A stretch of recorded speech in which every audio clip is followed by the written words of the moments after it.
Hello, third grade, and welcome to Unit 5, Week 3 of our language arts. We're going to start with our vocabulary words. Our first word is the word respond. When people respond to something, they are reacting to it. So they're either answering or they're having some kind of a physical reaction. Like if I ask you guys to raise your hands if you like apples and you raise your hand, that's also a response. Or if I ask you a question and you give me an answer with words, that's a response. So when you respond to something, you are reacting or you are answering to it. Next, we have the word harmful. Something that is harmful causes harm or injury. So it's something that can cause you or someone else or something else to get hurt. A fire can be harmful. You can burn yourself. If you are in the kitchen, you have to be careful because some of the kitchen tools may be harmful if you're not careful with them. Next, we have the word accidental.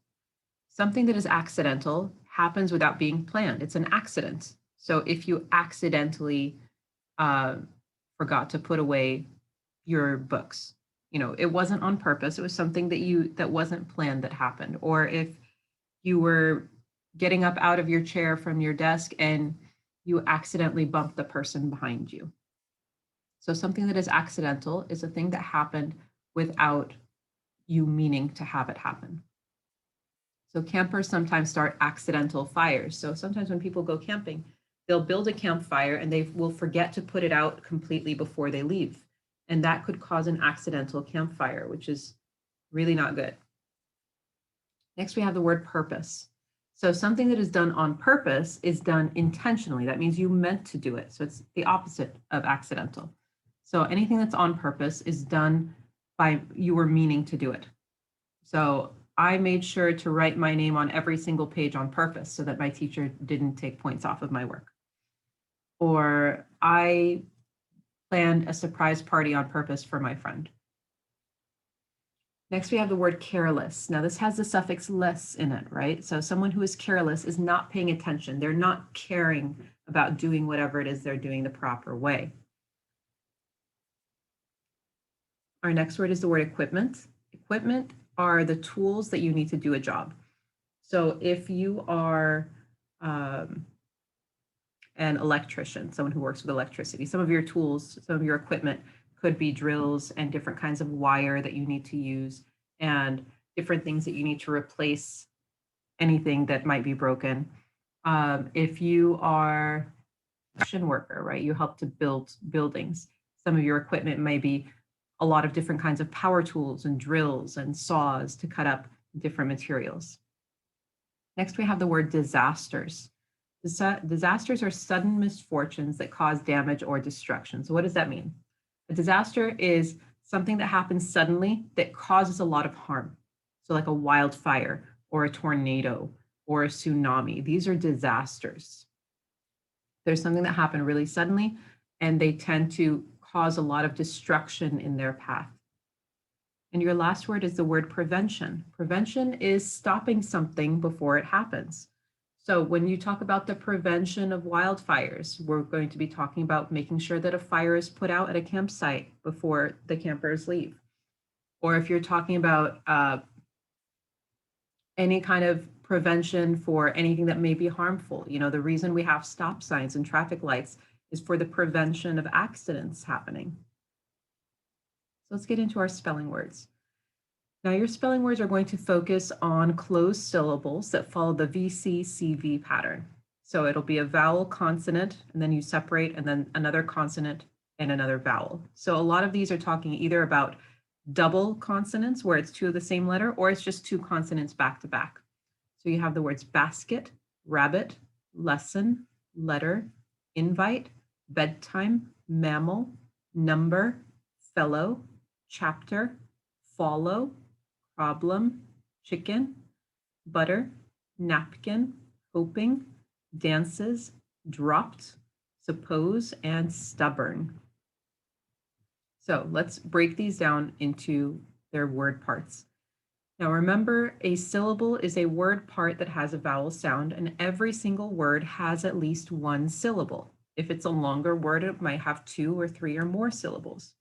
Now, syllables can either be opened or closed, and we talked about open syllables already. Those are the ones that end with a vowel, and they have a long vowel sound in them. closed syllables end with a consonant and they have a short vowel sound in them. Now, another neat thing that you do with syllables is if you have a double consonant where it's two of the same letters back to back, you split the syllable right in between those double consonants. So one of those letters is going to go in one syllable and the other twin of that letter is going to go in the next syllable. So mitten, M-I-T-T-E-N, is going to be split between those two T's. So M-I-T is the first syllable and then T-E-N is the second syllable. Same for the words sudden, litter, button, scribbling, chatter, butter. Chair is a one syllable, but it ends with a consonant. So that one's also a closed syllable. Next, we're going to talk about root words, base words, and related words. Now, I know that in the past, we've kind of called root words and base words, we refer to them as kind of the same thing. But now that you've gotten a little bit of an understanding of it, we're going to talk about the rules that make them separate or make them different. Now, base words are the simplest form of a word. They're still a whole word on their own without any added parts. So base words are what you have when you take away any prefixes, any suffixes, any inflectional endings. When you take all of those things off, you have your base word. So happy means feeling joy or excitement, right? If you know the meaning of that base word, you understand what happily or happiness means. So your base word is the simplest form of your words. I've got several of them listed here in the table for our base words. And I have a lot of related words. And the meanings are in the middle if you'd like to read them on your own. So special is the base word for specialty or especially. Joy is the base word for enjoyment or enjoyable or joyful. Break is the the base word for breakfast or breakable. Scene is the base word for scenery. Care is the base word for caring, carefully, or careless. Oh, I accidentally put break in there twice. Sorry, guys. Now, a root word is a word part that can't usually stand alone as a word. That means it usually needs other letters to make it a whole word, but it has a meaning, usually because it comes from either Greek or Latin roots or other roots. But a root word usually has its own meaning. It's short and it helps you identify the meaning of the whole word that you put it in. So the root ped means foot. So a pedestrian is someone who's walking on foot across the street. If you are pedaling a bike, you're using your feet to make your bike move. The root word geo means anything to do with the earth. So geography is a study of the earth. Or geography is a study of like maps and locations on the earth. Geology is a study of the earth and the rock formations in it. Gen is the root word that means birth or kind. So if we're talking about a generation, we're talking about people who were born in the same time period. If we're studying genealogy, we're studying family trees. The root magni, M-A-G-N-I, means large or great. So if something is magnificent, it's wonderful, it's amazing, it's great. If we want to magnify something, that means we're taking something small and we're making it appear large. Next, we have the root bio. So bio means to do something that's related to or has to do with living things. So a biography is the story of someone's life, someone who is alive. Biology is the study of life, so animals, plants, anything that's living. Next, we have the root cycle. So this is not the word cycle, it doesn't have an E at the end of it, it's just C-Y-C-L. A bicycle has, and it means circle, sorry. So a bicycle has two circular wheels, right? A cyclone is like a tornado or a hurricane that spins in a circular shape. Next, we have the root num, N-U-M. So num is related to numbers. So if I'm talking about numerals, I'm talking about different numbers. If I say there are numerous choices, that means there's a large number of choices. And last, we're going to talk about pronoun-verb agreement. Now, for pronoun-verb agreement, what does that mean? That means a present tense verb needs to agree with the subject pronoun. So when you have a singular subject pronoun, you add an S or ES to the verb that's attached to it. So they agree, they're the same in number. So she walks, he draws, it watches. I don't say she walk or he draw. It doesn't make sense. It doesn't sound right, right? Now, when you have a plural subject pronoun, or the words I or you, I and you are the exception here, you don't add anything to the verb. So they talk, we draw, I write, you read. I don't say they talks, right? That doesn't even sound right when you say it, or we draws. So if you have a plural subject pronoun, or your subject pronoun is I or you do not add an S or an ES onto the end of it. If it is a singular subject pronoun, so one person, place, or thing, you add an S or ES onto the end of it. All right, let's get into our stories. Now, our first story for this week is an expository text. So that means it's going to give us lots of information and facts. It's going to have pictures and captions. We're going to use a lot of our text features where you're going to see headers or boldface words or diagrams or graphs. So pay attention to those. Genre: Expository Text. Wildfires by Seymour Simon. Essential question: how do teams work together? Read about wildfires. Find out what causes them and how emergency teams respond when they happen.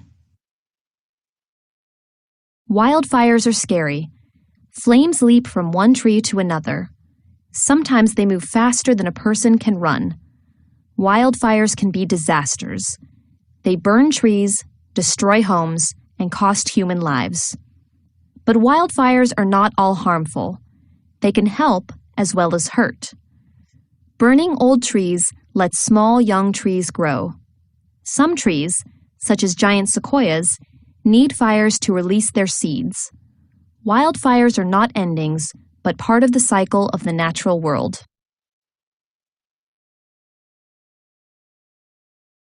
How fires start. Heat causes fires. A flash of lightning can start a fire.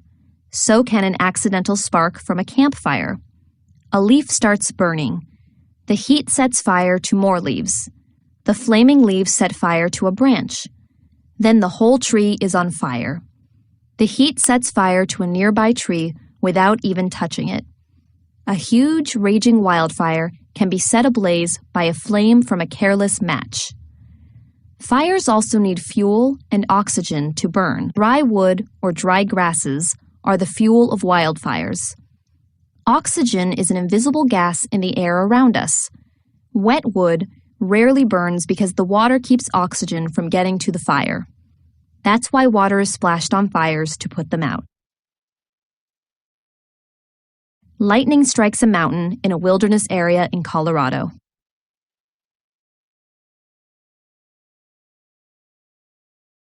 Wildfires are not all bad. It's only partly true that only you can prevent forest fires. Few wildfires are started on purpose. Lightning starts most wildfires in the western United States. Fires are natural in the wilderness. Complete wildfire prevention is not possible or wanted. Wildfires create openings in a forest for new trees and shrubs. Parts of burned trees turn to ash. Rain and snow carry the minerals in the ash back to the soil. Flowering plants grow in full sunlight of the new forest clearings. Cones from some pine trees release seeds only when they are heated. Even seeds and cones that fell 50 years earlier can grow after a fire. Some trees, such as the western larch, have thick barks that guard them from heat. These trees often survive many wildfires. Animals are not usually killed in wildfires. Most can run faster than the spreading flames. Birds and mammals eat the seeds they find in the clearings after a fire. Some plants grow quickly. They are food for animals that might otherwise starve. Many scientists say that wildfires are natural. The only question is when they will happen. Communities must learn how to deal with them. In areas with houses, teams of firefighters need to respond right away. They must bring the fires under control as quickly as possible. In wilderness areas, firefighters want to stamp out small fires quickly. Then leaves, dead branches, and twigs pile up on the forest floor. This provides fuel that feeds fire. One way to prevent huge wildfires is to let small fires burn out naturally. This firefighter protects people and property from harm. Stop and check. Ask and answer questions. Why does the author think that wildfires can be good? Reread pages 420 to 421 to find the answer. These firefighters are clearing away bushes to make a fire break in Northern California. California's burning. The spring and summer of 2008 were hot and dry in California. Almost no rain fell for 3 straight years. The spring was the driest on record for many places in the state. Trees and grasses were bone dry. On June 20 and 21, thunderstorms and lightning rolled on shore along the coast. Lightning started more than 2,000 wildfires. The fires covered much of Northern California with a thick blanket of smoke. The sky turned yellow. The moon turned red. Strong winds and high temperatures helped spread the flames. A heat wave began on July 7. Temperatures inland soared above 120 degrees Fahrenheit. The National Weather Service gave fire danger warnings. By July 12, over 800,000 acres had burned. It was the largest bunch of wildfires in California history. More than 20,000 firefighters battled the blazes. Some teams used fire trucks, fire engines, water tankers, and bulldozers. Other teams used axes, picks, and shovels. Many teams carried water, foam, hoses, and pumps with them. They were fighting fires in places where there were no roads. Special tankers and helicopters dropped water onto the fires. Teams of smoke jumpers parachuted from helicopters to help on the fire lines. Fighting wildfires is very dangerous. It is hard to escape if the wind changes and the fires race toward you. The 2008 California wildfires caused the deaths of 23 people. Stop and check. Ask and answer questions. How did firefighters respond to the wildfire in California? Reread this page to find the answer. Working together. For many years, firefighters worked together to put out natural wildfires right away. But as fuel on the forest floor builds up, the wildfires become worse. So preventative fires are now used. For example, firefighters burn 1 million acres of grassland each year in Florida. This helps in the prevention of future out-of-control wildfires. Sometimes small teams of firefighters start fires. Using a piece of equipment called a drip torch, firefighters in Kings Canyon, California, set small blazes on purpose. The controlled blazes help to prevent large wildfires from starting. They burn away undergrowth and dead wood on the forest floor. Firefight after a wildfire. When wildfires burn out, they leave green and black patches in forests. The green areas are not burned. The black burned areas quickly start to turn green. Fire beetles lay their eggs in newly charred logs. Ants and centipedes are busy even while the ground is still warm. Plants soon appear from roots and seeds that were there before the fire. Hawks spiral in the air. They hunt for small mammals in the open spaces. Woodpeckers drill for insects beneath the bark of blackened trees. The new grasses and wildflowers attract grazing animals. Small birds come from all over to catch insects in the fields. A few years after the 2008 wildfires, burned areas grew new plants. Young pine trees grew as tall as a person. Before the fire, towering older trees blocked sunlight. Only a few kinds of plants could grow in the deep shade. The wildfires allowed young plants to grow. Without wildfires, low-growing forest plants would die off completely. By about 50 years after a fire, the forest once again becomes mostly tall trees, such as pines. Smaller plants will die off on the shady forest floor. The cycle of burning and rebirth in nature continues. After a fire in this national park in Canada, trees and plants begin to grow again.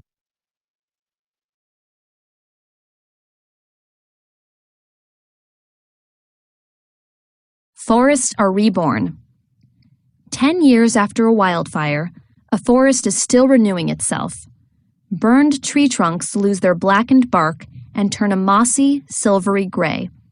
Flowering meadows and small shrubs and trees grow in open fields in the forest. Burned areas slowly fade away. The length of time between natural wildfires depends on location and weather. In much of the West, wildfires may burn a forest every 200 or 300 years.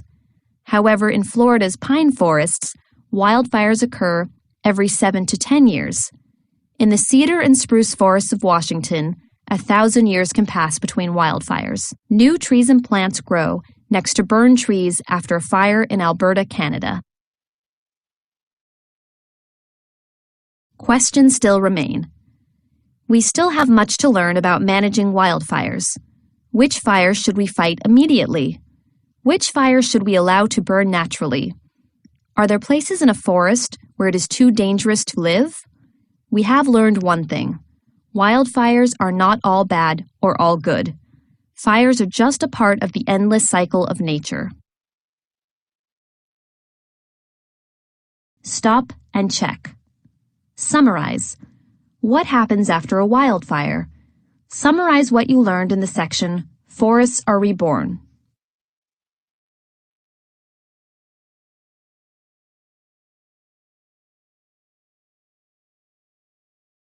Genre, tall tale. Compare texts. Read how Windy Gale and her pet panther Gusty work together to stop a hurricane. Windy Gale and the Great Hurricane. Once, in Florida, a baby girl was born. That night was so windy that all the mountains blew away. Only the flat land we call the Everglades was left. Well, some of that wind must have blown into that baby girl. From the time she was knee-high to a tadpole, she could control the wind with her breath alone. That's why they called her Windy Gale. One day, when Windy was 9 years old, a warning sounded on the radio. A hurricane's a-comin'. We can't stop it. Prevention is out of the question, folks. You'll just have to stay inside and wait it out. Windy called Gusty, her pet Florida panther. Windy said, I don't believe for 1 windy minute that we should just wait out this storm. It'll hit Miami soon, and I need you to run me there fast. She jumped on Gusty's back. Gusty gave a roar. Then he ran so fast that he arrived a clear 2 minutes before he even left. The hurricane was zooming up the Gulf. Windy knew just what to do to stop it. She took 3 big breaths. 1, 2, 3, and sucked the wind right out of that hurricane. When she was done sucking, all that was left was a shy little breeze. To thank Windy and Gusty, the mayor of Miami gave them both medals. He said, This could have been one of the biggest disasters in the state of Florida. You are both heroes. Windy breathed a sigh of thanks and blew the hat right off the mayor's head.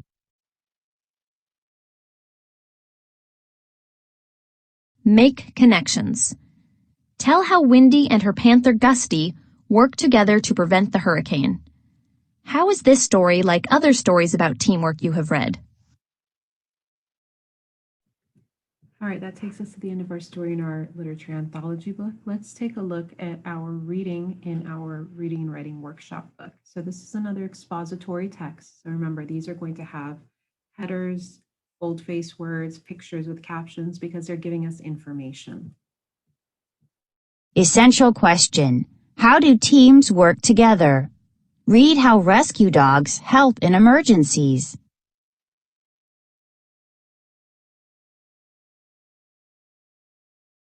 Genre, expository. Rescue dogs save the day. Rescue dogs are trained to go anywhere they are needed.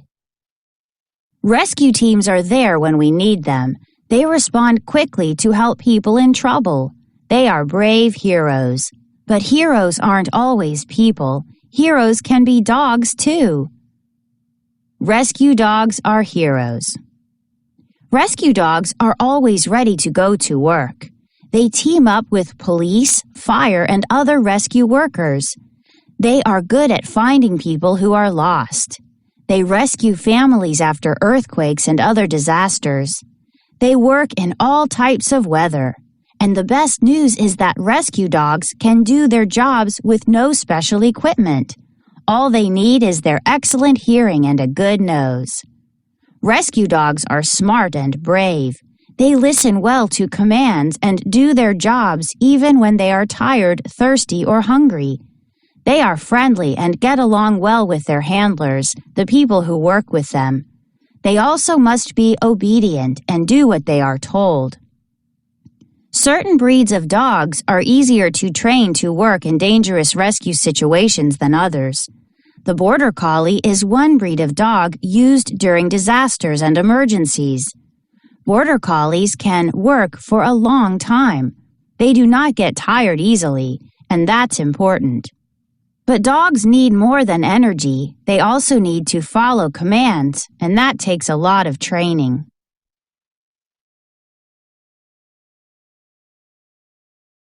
Getting ready to work. Rescue dogs begin their training as puppies. It can take up to 2 years to completely train a rescue dog. Then it is able to save people in harmful and dangerous situations. The dogs learn to work outdoors in heat, cold, and bad weather. They run, jump, and climb for many hours every day. Rescue dogs also learn to ignore everything around them while they are working. This helps them to focus on the job and keeps them from making careless mistakes. Everything a rescue dog learns to do has a purpose. Even friendship is not accidental. A dog and the people it works with must learn to communicate as a team. They trust each other, and when they have practiced and trained enough, they are ready to participate or take part in a real rescue mission. Best rescue dog breeds. These dogs make great rescue dogs. Dog breed, rescue trait. Dog breed, Labrador Retriever. Rescue trait, friendly. Dog breed, German Shepherd. Rescue trait, brave. Dog breed, Bloodhound. Rescue trait, great sense of smell. Dog breed, Border Collie. Rescue trait, lots of energy and stamina. Caption: rescue dogs must always be ready to dive in and help someone. Good dog. When a hiker is lost, a rescue dog sniffs the air and the ground to find her. A dog's sense of smell is much stronger than a person's. Rescue dogs can even smell someone trapped under 15 feet of snow. When a dog finds someone, it barks to alert its partner. The rescue worker trusts the dog, so the team works quickly to save a life. At the end of every rescue, the dog gets praise and treats for doing a great job. Sometimes rescue teams go to schools to teach children about safety and disaster prevention. They show children how to stay safe and what to do during emergencies. This job is fun for rescue dogs. They get lots of attention for just doing what they do best, helping people. Rescue dogs really are heroes. This team works on snowy mountains.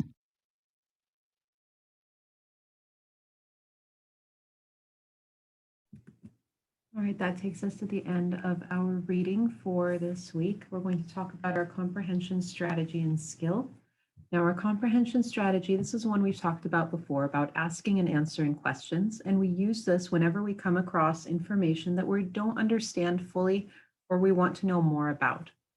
For the comprehension skill, we're going to be talking about the author's point of view.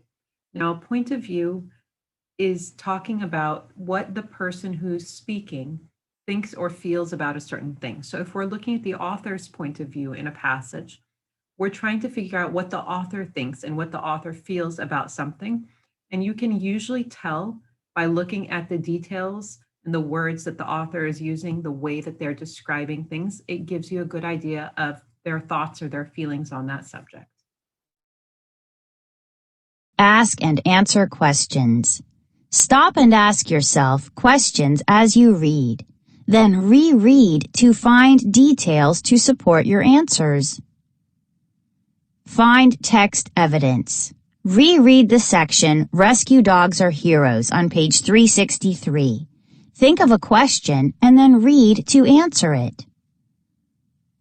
Rescue dogs are heroes.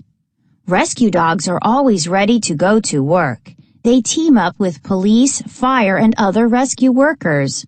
They are good at finding people who are lost. They rescue families after earthquakes and other disasters.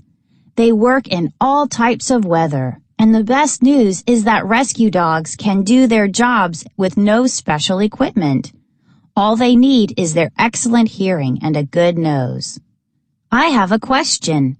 What do rescue dogs do? I read that rescue dogs find people who are lost and rescue families after disasters. They work in all kinds of weather. Now I can answer my question. Rescue dogs work hard to save lives. Author's point of view. A point of view is what an author thinks about a topic. Look for details that show what the author thinks. Decide if you agree with the author. Find text evidence. What does the author think about rescue dogs? I can reread and look for details that tell me what the author thinks. This will help me figure out the author's point of view. Graphic organizer. Details. Rescue dogs are smart and brave. They do not get tired easily, and that's important.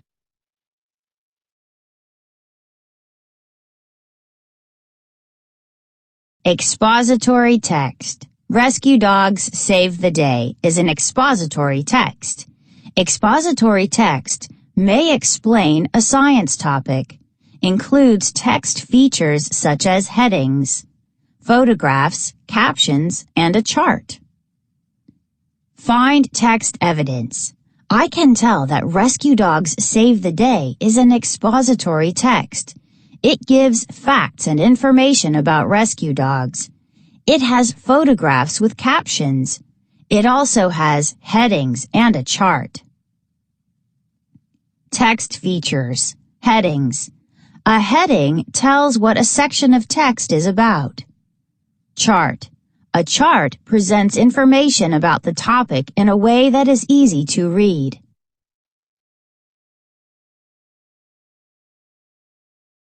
Sentence clues. As you read, you may come across a word you don't know. Look at other words in the same sentence. They can give you clues about the word's meaning.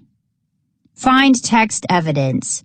On page 363, I see the word handlers. I'm not sure what that word means. I see the words people who work with them in the same sentence. This helps me figure out that handlers are the people who work with rescue dogs. They are friendly and get along well with their handlers, the people who work with them.